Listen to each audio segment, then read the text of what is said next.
Meus queridos amigos, vídeo importantíssimo, um dos fatos centrais para a gente entender como será o Brasil durante os anos de Lula, é entender como foi desenhada essa parceria com o STF, que permite que ele, agora, derrote o Arthur Lira na batalha particular que eles estavam tocando. Na verdade, ele humilhou o Arthur Lira e permite que a gente veja como o STF, como a Suprema Corte está jogando, eu volto a dizer, jogando junto com o PT. Tá? Obviamente todo mundo vai ver, já tá nas notícias, que mas derrubaram o orçamento secreto, que bom. E quem sou eu para falar a favor do orçamento secreto? Mas eu tenho que entender os perigos que a gente tá vivendo, e sim, são momentos perigosos. Roda a vinheta.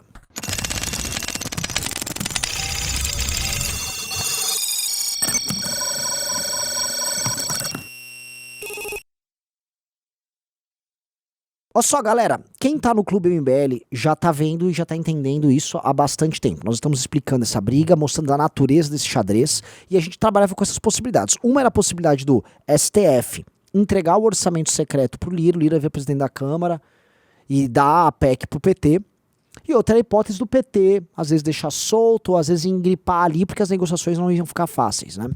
O lance é, aparentemente o PT quer a Câmara dos Deputados, e mais, aparentemente o STF está mais amarrado com o PT do que a gente imagina. E eu vou primeiro ir para o que aconteceu. Olha só, vocês precisam entender tudo sobre contexto, porque informação por informação é uma enxurrada que você recebe, mas interpretar informação é isso que funciona a inteligência. E vocês vão sempre pensar com inteligência aqui. O Lira, qual era o game dele? Quer ser presidente da Câmara e precisa da manutenção do orçamento secreto. É um grande truque, né? É um mensalão, você compra a base e o cara que funciona como uma espécie de cafetão do orçamento secreto é o presidente da Câmara, e é ele. E ele já estava distribuindo, e isso é sabido, para os próximos deputados que estavam entrando, já estava distribuindo orçamento secreto. O PT, obviamente, ele quer o orçamento secreto para si, porque o PT sempre quer centralizar o poder e ele tem uma capacidade de articulação muito maior do que o Bolsonaro.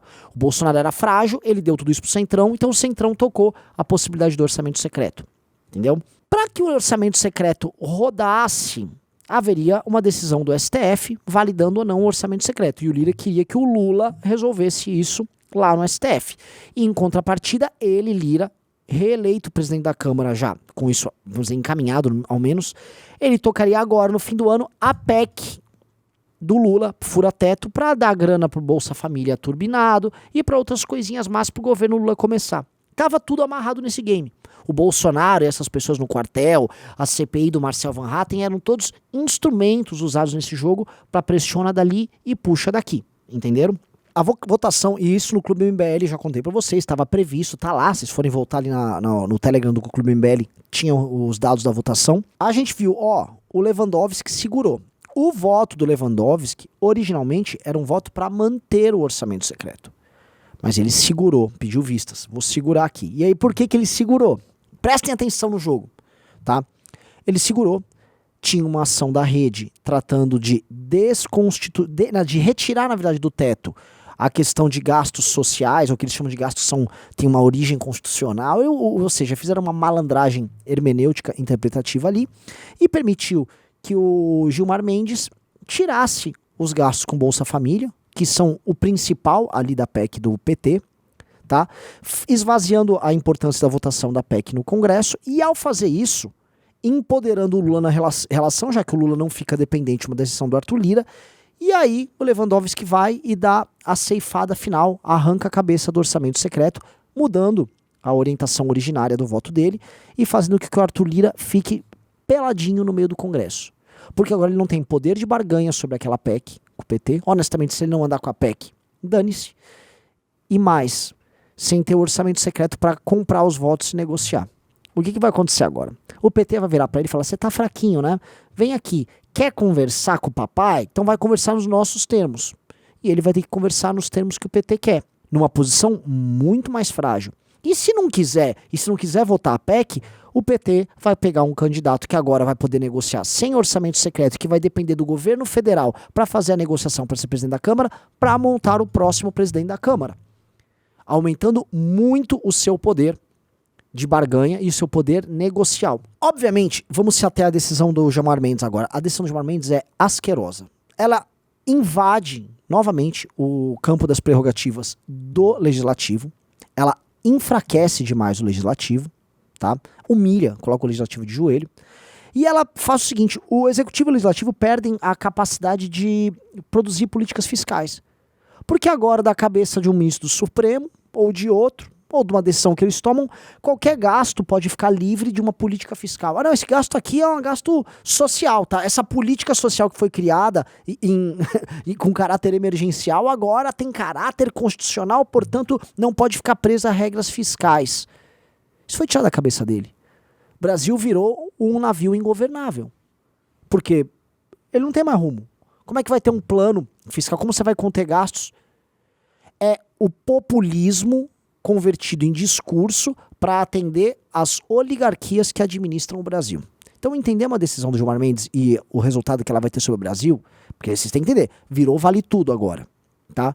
Nós vamos entender quem é o grupo que administra o Brasil. E eu já havia comentado isso antes das eleições, que as forças políticas que fundaram o que a gente chama de Nova República, que são as esquerdas e o tal do centro, que enfrentaram a ditadura militar institucionalmente, criaram essa Constituição horrorosa que a gente tem, essas forças, elas foram se desgastando e 2013 mostra a falência disso.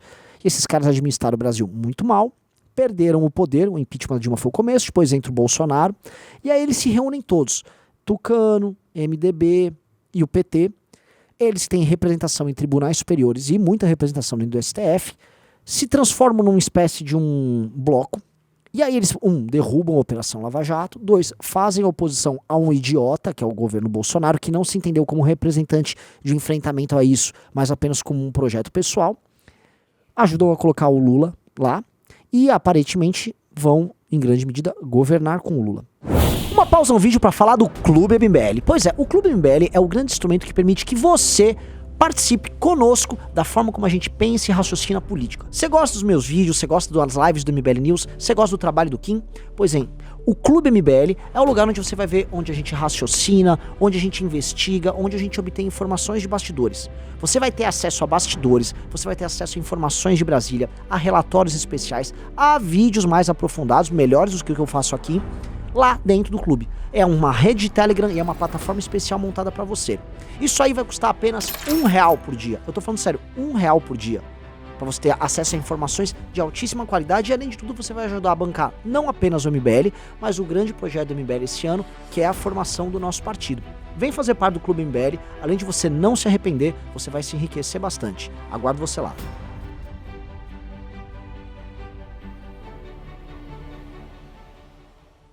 Eles vão falar, acabamos com o orçamento secreto, viva a democracia.